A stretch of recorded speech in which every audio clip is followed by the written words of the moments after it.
We are expecting wind gusts of at least 55 miles per hour on Friday. That is heavy winds. CMP leadership said it plans to keep the extra line workers it called in from the weekend storm to help with the system that's coming our way on Friday. They plan to do a full inspection of the system this week and do any last-minute repairs prior to our next storm.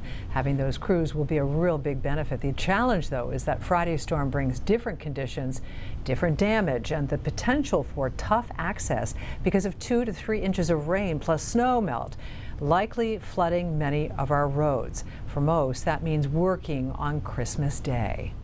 Yeah, it's a challenging conversation.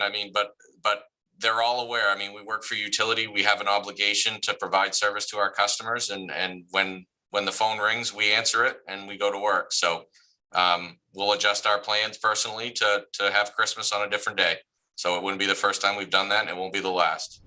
That's a lot of work. Our hats are off to the crews. And once those crews finish restoration, which CMP expects will be the end of today, those line workers they called in will now shift to inspecting the system and doing any last-minute repairs again prior to Friday's big anticipated storm.